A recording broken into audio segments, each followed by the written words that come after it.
Okay, once I started sharing my study of Islam here on YouTube, I had many people ask me if I've read the Quran myself, and multiple people recommend or request that I do read the Quran myself. And I have tried. I found multiple English translations, and to be honest, I had a really hard time following them. Problem is, the Quran is not put in chronological order, so you lose the context. And my brain is just not wired to understand what I am reading without the context. So it was recommended that I find a translation put in chronological order, which I actually found. It is the Quran, a chronological modern English interpretation by retired Army Major Jason Chris Houck. Major Houck spent 20 plus years in the Middle East, and the reason that I found in this book why he even wrote it, I think is honorable, and I think it's important. And so I am going to share that part with you before I get into the reading of the Quran. I do want to say this is not sponsored in any way. I found this book, I started reading it, it was exactly what I was looking for. So I contacted John at Old Stone Press, the publisher of the book, and he contacted Major Houck. I requested to share this online with you folks, and they were kind enough to give me permission. So I will have the link in the videos as I read it, and a link to buy it yourself and check it out will be in the description. This is Major Houck's Why Do I Care About Islam and the Quran? He says, I have traveled around my country talking about Islam since retiring from the United States Army, and have realized how little people in America understand about Islam and the Quran. This book is my attempt to describe the Quran's contents and themes. Along the way, I can dispel some myths about Islam held by non-Muslims. Maybe it can also dispel some myths about the Quran and Islam for English-speaking Muslims that cannot understand the Arabic text and have never read all the words of the Quran before. Those who have simply believed the explanations about Islam they have been told by their religious leaders, without analyzing the verses for themselves. Maybe this book can also serve as a tool for people who are willing to counteract the ideology of violent radical Islamists, ideologues that attribute twisted ideas to Islamic text. Such radicals create flimsy excuses for their heinous violence as somehow being sanctioned by a verse in the Quran or from a book of hadiths. These violent people that follow a radical Islamist ideology are the descendants of the Khawari that segregated themselves from all other Muslims during the fight for power between Ali and Muawiyah, while the Islamic Empire was still young. Violent radical Islamist ideologues think they are superior to every human, especially every Muslim that doesn't agree with their extreme views. They think they best understand God's words. In their twisted view, murdering without a trial is allowed. They think crucifixions, beheadings, burnings, and drownings are acceptable punishment for disagreeing with them. They allow child sex slaves, both boys and girls, to be passed around like animals for the pleasure of their followers. They dare to hand a pistol to a tiny child and demand he commit a summary murder. These beasts do this and more and claim to believe in the Quran. They claim to be Muslims. They are a cancer inside the Muslim world and are spreading. They have declared war on the entire world because of their twisted beliefs, and they spread their radical Islamist ideology around the globe. They are not practicing Islam. They are evil and must be exposed so their ideology can be discredited. From my 20 years studying or living in Islamic cultures, I have drawn some conclusions about what lessons could be taken from the Quran. These are the Islamic traditions I saw the best people along my travels exhibit or explain. Forgiveness is honorable, and only God may judge others. Kindness to strangers is never wasted. Share your food and drink with guests, even when it is all the food you have. Fairness at all times in business and disputes. Care for all children, especially orphans. Pure love and respect for God. You can be sober, but still joyful for life. Say hello to everyone and wish them peace, happiness, and safety. Never be prideful, extravagant, or wasteful. Prayer should be humble and private and never for spectacle. Example, scaring people by praying loudly before you get on a plane does not show piety, but instead selfishness. Give freely to charity without expectation of reward. Be protective of family and friends, and even guests you hardly know. Religious people can coexist with others in secular countries. Hard work is honorable. Education is valuable. Leaders should earn respect, not demand it. Cleanliness is desired. Human laws should be followed if they are just. Stopping evil activities is expected. Parents and elders should be respected. Women should be respected by men. Praying to God should not be for selfish reasons. Loyalty is a virtue. Other religions should be respected, but it's okay to tell people about Islam because becoming Muslim cannot be demanded or forced. Do good deeds daily for selfish reasons. Violence only creates more violence. He says it will take a real unity of all peace-seeking people to discredit the ideology of violent radical Islamism and replace it with a belief in human rights for all people, which includes the right to practice any religion or none at all. Very respectfully yours, Jason Chris Houck. An oasis amid the Sahara of the old Norse state. All right, let's get into the Quran. Here we go. This is the Meccan period, 610 to 622 AD.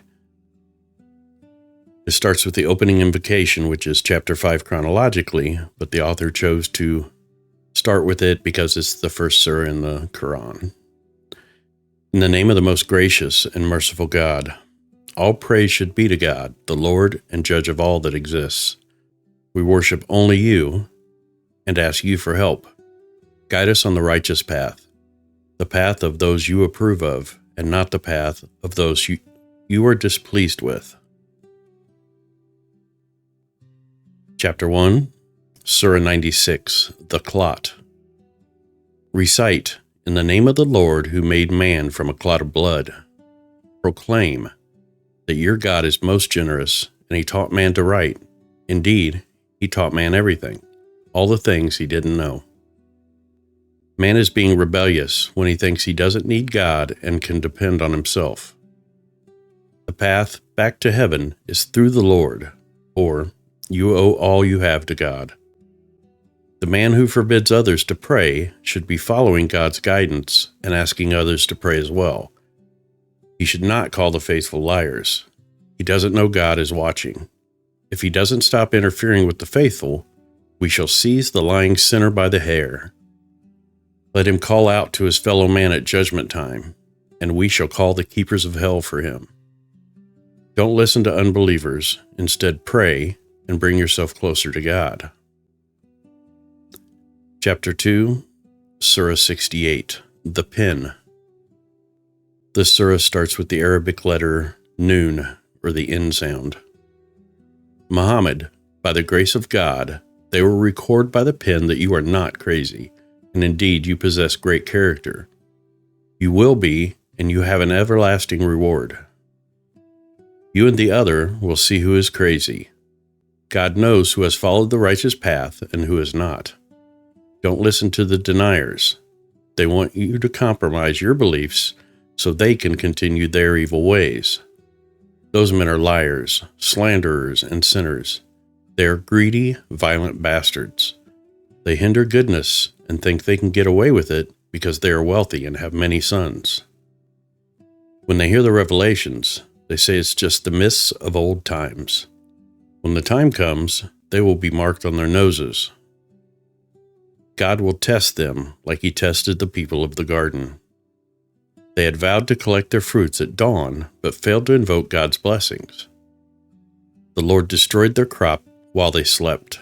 When they went to gather their fruits early, so the poor couldn't take it first, they found it empty. Then they uttered that they must have gone astray from the righteous path to have lost the fruits of their labor. One of the best among them asked why they hadn't invoked God's blessings. They replied, "We have been following the wrong path. Glory be to God." Next, they started to blame each other. They wondered if God would replace the garden with a better one if they begged him, and they began to worship him more earnestly. That was how God punished them on earth. If they had only known the punishment would even be worse after they left the earth. Those who are righteous will enjoy a garden paradise near their Lord in the hereafter.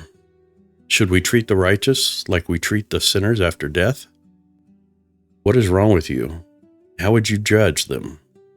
Have you read a book that tells you that you can choose what you like in the hereafter?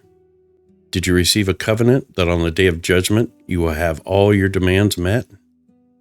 Ask them, which of you has someone who can vouch for your demands in the hereafter? Do you have some other gods? If you are not a liar, show me your gods. On the day of judgment, when those people are called to prostrate themselves, they won't be able to. With their eyes downcast and covered in shame, they will realize they should have bowed down before this when they were healthy. Let me deal with the ones who reject the message. They will not even be aware that we are drawing them into ruin. They will have a long immunity, but my scheme for them is strong. Is it that you ask them for a reward for your message that they are so burdened with debt? Do they have access to the unknown so that they can write it down? Be patient and wait for the Lord's judgment. Don't be like Jonah, who cried out in distress. He owes all to God for choosing him to be a prophet. He would have surely ended up on an empty shore as a sinner. Those who don't believe my message look at you with resentment and say you must be crazy for speaking it. You are sending a reminder to the entire world. Chapter 3, Surah 73, the Enshrouded One Bundled Up. You who are wrapped in your garments, pray through most of the night reciting the Quran. Soon the Lord will send you a weighty message. The night is the best time for prayer and praise and understanding the Word of God, for in the day you are busy with daily duties. Celebrate and remember the Lord and completely devote yourself to Him, for He is the only God of the world. Accept Him as your protector and salvation. Be patient and noble Muhammad when dealing with detractors. In time, I will handle those wealthy and comfortable people who deny the truth you speak. When the day of judgment comes and the mountains shake and become like sand dunes, I have a painful punishment for the unbelievers. They will be bound and burned and choke on their food. God sent Muhammad to mankind as a messenger, just as He sent one to Pharaoh. Remember that Pharaoh was punished heavily for denying God's messenger. If you deny God, then you won't be able to protect yourself from His judgment at the end times, when His promise is fulfilled. This is a reminder to choose the righteous path to God. Remember, the Lord knows when you pray, recite, and worship correctly at night, and is merciful if you are unable to keep track of time. Recite as much of the Quran as you can. God knows that you may not be able to worship fully when you get sick, or go on long travels, or even go into battle for God's cause. Always recite as much of the Quran as you can, pray regularly, pay your tithes to help those in need. Whatever good deeds and forms of worship you can do will be rewarded by God. Always seek God's forgiveness, as He is all-forgiving and all-merciful. Chapter 4, Surah 74, the Cloaked One. You, wrapped in your cloak, rise and deliver God's warning. Magnify your Lord, keep your cloak pure, and avoid the unclean. Do not show favor to others seeking worldly gains for yourself, and be patient for the Lord's sake. For when the trumpet is sounded, it will be a day of hardship for the unbelievers. I will deal with the creatures whom I alone created, whom I gave vast riches and sons to be by His side, whom I made a smooth and comfortable life for. Because after all I gave him, he wanted more. And with all I gave him, he opposed the signs you revealed about God. So I will overwhelm him with hardships and punishments. He had time to reflect on God's message and chose how he would perish. He listened and scowled and, full of pride, said that my revelations through Muhammad were nothing but old traditions and magic handed down by a human being and not a message from God. So I will cast him into hell. How should I explain hell? Hell spares no one as it burns the skin and is guarded by angels. Know that God can lead astray whoever he wishes and can guide others on a righteous path. Only God knows who the angels are that guard hell. The moon in the sky, visible at night and dawn, is one of the greatest signs of God to humans that they should accept the prophet's message and warnings, for God is all-powerful. Each person's soul must receive what they have earned in life, in hell, except those who have followed the righteous path shown by God. The righteous people in the gardens will ask of the sinners, "What did you do to deserve hell?" The sinners will answer, "We did not pray. We did not feed the poor. We gossiped and lied. We called the day of judgment a lie and a myth until we died and the hour of judgment arrived." No one will intervene on behalf of the sinners to keep them from hell. Why didn't these sinners listen to the prophets? Why did they run from the messengers like a terrified ass from a lion? They all wanted to be handed an unrolled scripture straight from God in order to believe the message. Those who don't want to hear the message do not fear the hereafter. This is a reminder of what is to come. Let whoever wants to accept the message and heed the warning. But God is all-powerful, righteous, and merciful. He must will you to accept his message. Chapter 5, Surah 1, the opening. Okay. In the name of the most gracious and merciful God, all praise should be to God, the Lord and Judge of all that exists. We worship only you and ask you for help. Guide us on the righteous path, the path of those you approve, and not the path of those you are displeased with. Chapter 6, Surah 111. After a man left Muhammad's company. The power of Abu Lahab will perish. He will perish, and all his wealth and earnings can't save him. He will burn in the fires of hell, and his wife, who acted as he did, shall enter too with a twisted rope of palm fiber around her neck.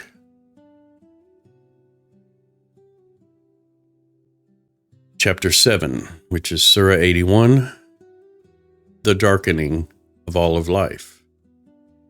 When the end is near, when the sun is covered, when the stars have scattered, when the mountains are moved, when the pregnant camels are left untended, when the wild beasts are herded together, when the oceans boil over with fire, when all souls are reunited with their bodies, and when the female infant, buried alive by earlier pagans, is asked for what sin she was killed. When the scrolls are laid open, when heaven has its covering removed, when the hell fires are lit, and when paradise is brought near, then every soul shall know what it has done in life. So I swear by the stars that rise and set, by the night as it departs, and by the dawn as it brightens the darkness, that these are God's words from a most honorable messenger who is trusted by the Lord. He is to be obeyed and trusted. Muhammad is not possessed or crazy. He saw the angel Gabriel clearly. He does not conceal any truths from you about what has been revealed to him. He is not controlled by, or speaking for, Satan. Which way will you go, mankind? This is a message to everyone in the world. Those among you who wish to live a righteous life cannot do so without the support of the will of God, the Lord of all worlds. Chapter 8, Surah 87, the Most Exalted, the Lord on High. Praise the name of the Lord. Praise the name of your Lord, the Most Exalted One. He who created all things and ordained all laws. He who guides us. He who brings about our harvest and causes it to fail. God will make you recite the Quran so you won't forget it. You will know it except what God withholds from you, as He knows what is hidden from man. Muhammad, we will make it easier for you to follow the righteous path. Go forth, Muhammad, and give this message to mankind. He who fears God will listen to you, and those who are most despicable will not. Those despicable people will burn in hell eternally and wish for death. Those who follow a righteous path, glorify God, and pray will find success. Mankind, you prefer the life of this world, but the life in the hereafter is better and eternal. The Quran is the same revelation as the earlier scriptures, the books of Abraham and Moses.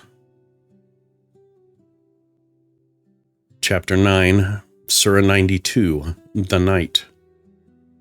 I swear by the night when it envelops, and by the day in its brightness. By Him who created man and woman, your life's efforts will achieve diverse ends. He who gives to charity, follows his duties, and fears God will find a path made easier by God. But he who is greedy and thinks he doesn't need God, he who rejects goodness, will find God has made his life a path of misery. His wealth will not be able to help him on Judgment Day. God is the only one that can give guidance to man. God controls this world and the hereafter. I am warning you about the flames of hell, in which only the worst among you will be cast. Those wretched who deny my message and turn away.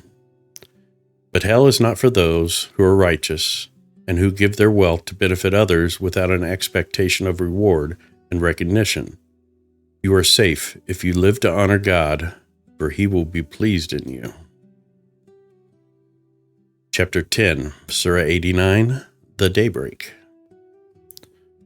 I swear by the daybreak, by the 10 nights, by the even and odd, and by the night when it departs. For those who have the intellect, these oaths provide proof. Did you not see how your Lord dealt with the tribe of Ad, of the city of Aram, with the Tamid people, and with Pharaoh? To those who rebelled against God and caused trouble in their lands, the Lord punished them with disasters and scourges. God is ever watchful of man. When God blesses men, allowing them gifts and honors, they say that God honors me. But when God tests man and asks him to restrict himself to a righteous path, man says the Lord is humiliating me, that He despises me. It's not humiliation, but simply that you don't care for orphans. You don't urge one another to feed the poor. You greedily use up your inheritance, and you love wealth too much. When the earth is leveled down to a plain, and the Lord and His angels arrive, and man is brought face to face with hell, then man will remember God's messages, but it will be too late to help him. Man will say, if only I had lived a righteous life to record the good deeds in heaven for the hereafter. On this judgment day, God will punish man like no one has ever punished. He will bind man like no one has ever bound him. To the righteous, God says, return to the Lord, for you have pleased me. Enter as one of my servants into my paradise. Surah 93, The Morning Brightness. By the morning brightness, and by the night calm, your Lord has not forsaken you, nor is He unhappy with you. Know that the hereafter will be better for you than the present world. The Lord will give you what pleases you. He found you shelter as an orphan. He saw you astray and gave you guidance. He found you needy and enriched you. Therefore, don't mistreat orphans, nor drive away beggars. Proclaim your Lord's blessing. Chapter 12, Surah 94, Opening. Did God not open your heart so you could accept Islam? And take your heavy burdens from your back, and make your name famous? For every hardship there is relief.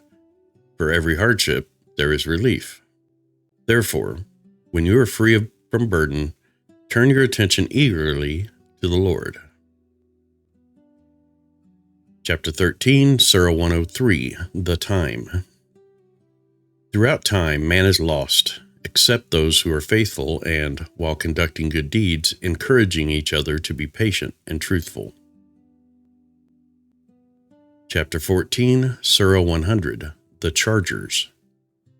I swear by the charging steeds snorting, by the sparks from their hooves, by the raiders at dawn, raising a dust trail as they crash into the midst of the enemy. Man is truly ungrateful to God, and he shows it in his deeds. Man is persistent in his love of wealth.